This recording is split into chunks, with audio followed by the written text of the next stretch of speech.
बिहार में मुस्लिम वोटरों को अपने पक्ष में करने के लिए पार्टियों के बीच लड़ाई छिड़ गई है। एक तरफ महागठबंधन लगातार मुस्लिम वोटों पर दावा ठोकता है। आरजेडी कहती है कि एमवाई समीकरण मेरे साथ हैं, तो दूसरी तरफ एमआईएम जो है वो सीमांचल में सक्रिय है और मुस्लिम वोटों पर एमआईएम का दावा रहता है। तो अब इस मुस्लिम वोटों की लड़ाई में जो है नीतीश कुमार की भी एंट्री हो चुकी है। नीतीश कुमार की पार्टी जदयू के तरफ से मुसलमानों के लिए बड़ा कार्यक्रम पटना में आज किया गया है। पटना में जो है अल्पसंख्यक संवाद किया गया है, जिसमें खुद बिहार के मुख्यमंत्री नीतीश कुमार शामिल हुए। करीब 10 से 15 हज़ार जो मुस्लिम समाज के लोग हैं वो इस संवाद में आए हुए थे। उस दौरान नीतीश कुमार ने अल्पसंख्यकों के लिए किए गए कामों को गिनवाया और उन्होंने बताया कि किस तरह से बिहार के मुसलमानों के लिए लगातार बिहार की एनडीए सरकार काम कर रही है। उन्होंने कहा कि मदरसा शिक्षा बोर्ड के लिए पहले मात्र 3 करोड़ रुपए की राशि निर्गत की जाती थी, लेकिन हमने इसे बढ़ाकर करीब 1000 करोड़ कर दिया है। यानी कि बिहार के अल्पसंख्यक बच्चों की बेहतर पढ़ाई हो, इसके लिए नीतीश कुमार ने दावा किया है कि 1000 करोड़ रुपए बिहार सरकार खर्च कर रही है। तो देखिए, मुस्लिम जो वोटर हैं वो नीतीश कुमार को लेकर नाराज हैं। नाराज इसलिए हैं क्योंकि वक्फ संशोधन बिल पर नीतीश कुमार की पार्टी जदयू ने समर्थन किया। इसके अलावे बीजेपी के साथ गठबंधन होना भी एक मुख्य कारण है।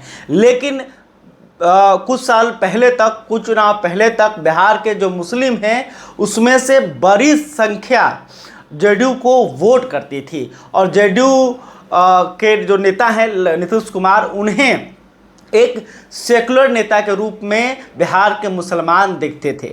लेकिन पिछले कुछ दिनों में नीतीश कुमार की पार्टी का जो स्टैंड रहा, उससे अल्पसंख्यक जो हैं वो नीतीश कुमार से दूर हुए हैं। लेकिन अब इस नाराजगी को नीतीश कुमार जो है ख़त्म करना चाह रहे हैं और इसलिए आज बड़े स्तर पर इस कार्यक्रम का आयोजन किया गया। इसके अलावे मुस्लिम वोटर की संख्या बिहार में करीब 18% है। इस वोट बैंक पर तमाम पार्टियों की नज़र है। कांग्रेस भी चाह रही है कि बिहार के जो मुस्लिम हैं वो हमारे साथ आएं और इसलिए राहुल गांधी जो हैं वोटर अधिकार यात्रा कर रहे हैं और सीमांचल के क्षेत्र में राहुल गांधी जो हैं वो वक्फ संशोधन बिल की बात को उठा सकते हैं और मुसलमानों की नाराज़गी को भुनाकर उन्हें अपने पाले में लेने की कोशिश कर सकते हैं। इसके अलावा आरजेडी लगातार दावा करती है कि एमवाई समीकरण उनके साथ हैं, लेकिन उनके एमवाई समीकरण को जो सबसे बड़ा झटका मिला है वो एमआईएम के तरफ से मिला है। असदुद्दीन अवैसी की पार्टी एमआईएम 2020 के विधानसभा चुनाव में सीमांचल में मजबूती से चुनाव लड़ी थी। कई सीटों पर वो दूसरे नंबर पर थी और 5 सीटों पर उनके उम्मीदवार चुनाव जीतने में कामयाब भी हुए थे।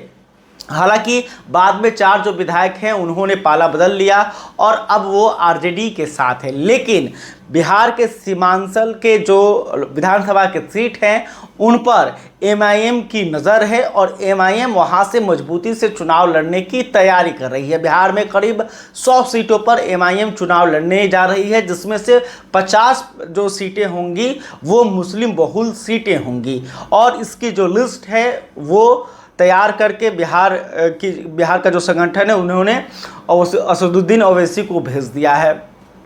तो मुस्लिम वोट पर सिर्फ इनकी भी नज़र नहीं है बल्कि प्रशांत किशोर की भी नज़र है। प्रशांत किशोर की जो पार्टी है जनसुराज, वो लगातार मुसलमानों को लेकर बयान देती है। मुसलमानों के साथ प्रशांत किशोर लगातार पटना में संवाद भी करते हैं और उन्होंने कहा है कि 18% जो उनकी जनसंख्या के हिसाब से जितना सीट उनके लिए बनता है उतनी सीटें, करीब 40 सीटें जो हैं उन्होंने अल्पसंख्यकों को देने का वादा किया है कि 40 सीटों पर जो है जनसुराज पार्टी मुसलमानों को अपना उम्मीदवार बनाएंगी।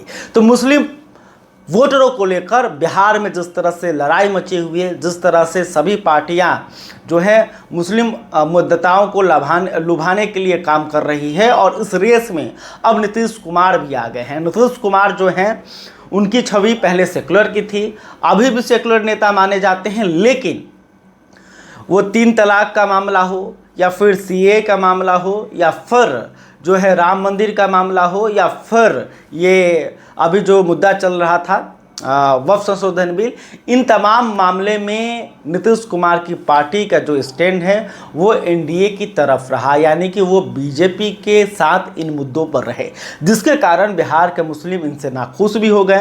वक्फ संशोधन बिल के खिलाफ में जब आंदोलन हो रहे थे तब नीतीश कुमार के खिलाफ भी नारेबाजी की जा रही थी और मुसलमान जो हैं वो लगातार खुल कर रहे थे कि हम नीतीश कुमार को वोट नहीं देंगे। इसके बाद जदयू के कई जो मुस्लिम नेता हैं वो पार्टी छोड़कर चले गए। उन्होंने भी नीतीश कुमार पर कई गंभीर आरोप लगाए कि नीतीश कुमार जो हैं अब बीजेपी के चंगुल में आ गए हैं, वो अब जो है पहले जैसे नहीं रहे, ये सब तमाम आरोप लगते थे। लेकिन नीतीश कुमार ने आज संवाद किया है अल्पसंख्यकों के साथ और उन्होंने बताया है कि भले आरोप जो भी लगे लेकिन हमने आपके लिए जो काम किया है वो काम किसी ने नहीं किया। हम आपको बेहतर शिक्षा दे रहे हैं, हम आप लोगों को पार्टी में सम्मान देते हैं, एमएलसी बनाते हैं, इसके अलावा विधायक बनाते हैं और तमाम जदयू के जितने भी बड़े मुस्लिम नेता थे वो भी मौजूद थे। तो देखना होगा कि आखिर बिहार के मुस्लिम क्या फैसला करते हैं, क्या वो आरजेडी के साथ रहेंगे या कांग्रेस के साथ रहेंगे या फिर असदुद्दीन ओवैसी पर भरोसा जताएंगे या फिर से नीतीश कुमार सेकुलर नेता माने जाएंगे और नीतीश कुमार के पक्ष में क्या मुस्लिम वोट करेंगे, ये बड़ा सवाल है। खैर, अभी तक आपने हमारे चैनल को सब्सक्राइब नहीं किया है तो तुरंत कर लीजिए। इस खबर को लेकर आप क्या सोचते हैं कमेंट करके बताइएगा। वीडियो फेसबुक पर देख रहे हैं तो हमारे पेज को भी लाइक कर लें। बहुत बहुत धन्यवाद।